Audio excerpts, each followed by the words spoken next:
नमस्ते मित्रों, आज हम जानेंगे टुकड़े टुकड़े वाला नहीं था भगत सिंह का वामपंथी। अमर क्रांतिकारी भगत सिंह को वामपंथी अक्सर अपने गुट का दिखाने की कोशिश में लगे रहते हैं। उन्हें ऐसे चित्रित किया जाता है जैसे वो वामपंथी के अनुयायी रहे हों और वो वही वामपंथ है जो आज जेएनयू में कुछ छात्रों द्वारा और देश के कई हिस्सों में नक्सलियों द्वारा फॉलो किया जाता है। देश के लिए बलिदान देने वाले एक राष्ट्रवादी को इस तरह से एक संकीर्ण विचारधारा के भीतर बांधना वामपंथियों की एक चाल है। जैसे कि हम जानते हैं कि भगत सिंह मात्र 23 वर्ष की उम्र में भारत माता के लिए सूली पर चढ़ गए थे। इतने कम उम्र में क्रांतिकारी, विद्वान और चिंतक होने का अर्थ देश के लिए बलिदान देने वाले एक राष्ट्रवादी को इस तरह संकीर्ण विचारधारा के भीतर बांधना वामपंथियों का काम है। जैसे कि हम जानते हैं कि भगत सिंह मात्र 23 वर्ष में बहुत बड़ी काम भी किए थे और भगत सिंह के नास्तिक होने की बात को एक प्रचारित किया जाता है जैसे वे हिंदू धर्म से और देवी देवताओं से घृणा करते हों, जबकि ऐसा कुछ भी नहीं था। वामपंथी स्वतंत्रता सेनानियों में भी विचारधारा के हिसाब से बंटवारा करते हैं। वीर सावरकर उनके लिए मजाक का विषय है और उन्हें माफ़ी मांगने वाला बताया जाता है। यहाँ हम इस प्रपंच पर बात करेंगे, लेकिन इससे पहले कुछ एक घटनाओं को देखते हैं। शुरुआत उसी संगठन के मैनिफेस्टो से क्यों ना करें जिससे भगत सिंह अहम सदस्य थे। हिंदुस्तान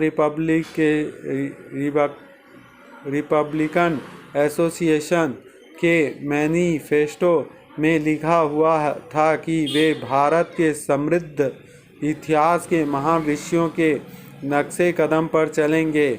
इसमें कहा गया है कि कमज़ोर, डरपोक और शक्तिहीन व्यक्ति ना तो इसके लिए और ना ही देश के लिए कुछ कर सकता है।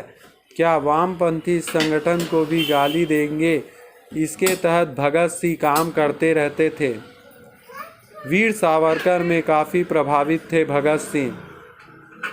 अंग्रेज़ों ने 1857 के स्वतंत्रता संग्राम को सिपाही विद्रोह साबित करने की भरसक कोशिश की, लेकिन वीर सावरकर ने स्वतंत्र समर नामक पुस्तक के जरिए इस धारणा को तोड़ दिया। क्या आपको पता है कि इस पुस्तक पर एक संस्करण भगत सिंह के क्रांतिकारी दल ने भी प्रकाशित किया था?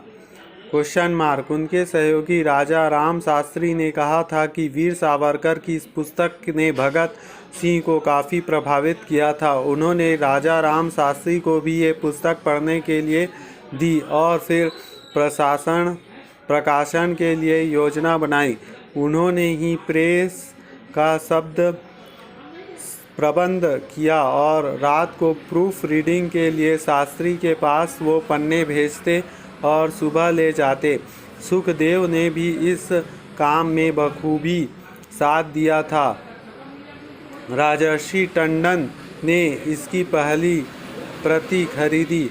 यहाँ तक कि 1929 से 1930 में भगत सिंह और उनके साथियों की गिरफ्तारी के समय भी अंग्रेज़ों को उनके पास से वीर सावरकर की पुस्तक की काफ़ी प्रांतियाँ मिली। लेकिन आज के वामपंथी भगत सिंह को तो गले लगाते हैं, लेकिन वीर सावरकर के बारे में क्या सोचते हैं ये किसी ने छिपा नहीं है। जब भाजपा ने महाराष्ट्र चुनाव में पहले उन्हें भारत रत्न देने का वादा किया तो सीपीआई उसका विरोध करने वाली पहली पार्टी थी। सीपीआई ने कहा था कि एक मिथक बना दिया गया है कि सावरकर एक महान स्वतंत्रता सेनानी थे और राष्ट्रवादी थे। पार्टी ने आरोप लगाया था कि एक साजिश के तहत सावरकर जैसे सांप्रदायिक व्यक्ति को आइकॉन बनाया जा रहा है। उन्हें डरपोक लिखा गया। कांग्रेस नेता अभिषेक मनु सिंघानिया ने जब सावरकर के योगदानों पर चर्चा की तो सीपीआई ने उन पर भी निशाना साधा। अब जब वहीं वामपंथी भगत सिंह को गले लगाने का नाटक करे तो इससे क्या कहा जाए। अर्थात वामपंथी कहते हैं कि सावरकर सांप्रदायिक हिंदू आदि हैं, लेकिन भगत सिंह ने वीर सावरकर की पुस्तक को न सिर्फ छपवाया बल्कि वो इससे काफ़ी प्रभावित भी थे। इस पर वो कन्नी काट जाते हैं। ड्रामेबाजी वामपंथी को ये दोहरा रवैया बताता है कि भगत सिंह को टुकड़े टुकड़े गैंग का हिस्सा बताने के लिए वो पागल हो रहे हैं। जिनकी श्रद्धा भारत से ज़्यादा चीन के लिए है, वो देश के बलिदानों पर भला क्यों गर्व करें? लाला लाजपत राय के बारे में क्या सोचते हैं वामपंथी? भगत सिंह ने ब्रिटिश एएसपी जॉन सॉन्डर्स का वध क्यों किया था? भारत की राजनीतिक स्थिति की समीक्षा के लिए लंदन के साइमन कमीशन को भेजा गया। भारत में पंजाब केसरी लाला लाजपत राय ने इसका प्रचंड विरोध किया। लाहौर में इसके विरोध के दौरान उन्हें लाठी लगी। इसके कुछ ही दिनों बाद ही उनकी मृत्यु हो गई। इसने भगत सिंह सहित हिंदुस्तान रिपब्लिकन एसोसिएशन के सभी क्रांतिकारी को आक्रोशित कर दिया। लाला लाजपत राय की मृत्यु का बदला लेने के लिए ही भगत सिंह और उनके साथियों ने अपनी जान को दांव पर लगा दिया। लाला लाजपत राय की मृत्यु के ठीक 1 महीने बाद भगत सिंह ने अपना बदला पूरा किया और आर्य समाज के नेता रहे लाला जी को अपनी तरफ से श्रद्धांजलि दी।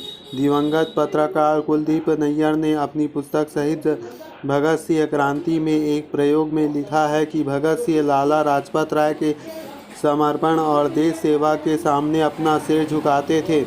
उन्होंने लिखा है कि कैसे जब भगत सिंह ने उस प्रदर्शन के दौरान लाला लाजपत राय को अंग्रेज़ों की लाठी खा कर जमीन पर गिरता हुआ देखा तो उसके अंदर जलियांवाला बाग नरसंहार के बाद जो गुस्सा भर गया था वो धधक उठा। उन्होंने विश्वास ही नहीं हुआ कि गोरे एक भले मानुष के साथ ऐसा व्यवहार कर सकते हैं। उनकी मृत्यु के बाद इन क्रांतिकारियों की जो बैठक हुई उसमें ऐसा गम का माहौल था जैसे उनके घर में किसी बुजुर्ग की हत्या कर दी गई हो। अब वापस उन वामपंथियों पर आते हैं जो भगत सिंह को तो अपना मानने का नाटक करते हैं, लेकिन उन्हें किसी के लिए बलिदान दिया उसके लिए अनजान बनाकर रहना चाहते हैं और लोगों को अनजान रखना चाहते हैं। लेकिन वो लोग लाला लाजपत राय के बारे में क्या सोचते हैं, ज़रा वो देखिए।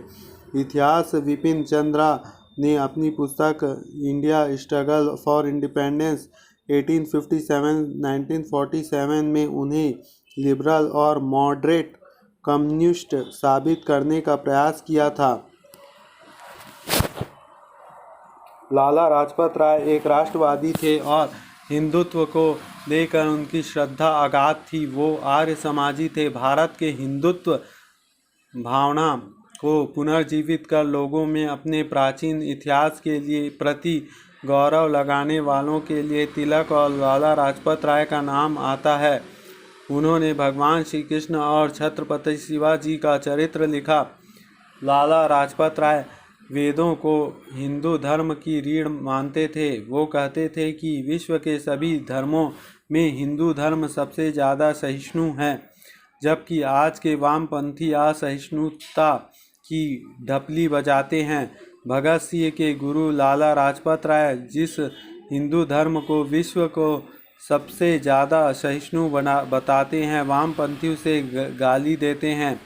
जिन वेदों को तो हिंदू धर्म की रीढ़ मानते हैं, उन्हें वामपंथी ब्राह्मणों का प्रोपोगेंडा कहते हैं। जब गुरु के लिए वामपंथी के मन में कोई सम्मान नहीं है तो उसके शिष्य के लिए कैसे हो सकता है?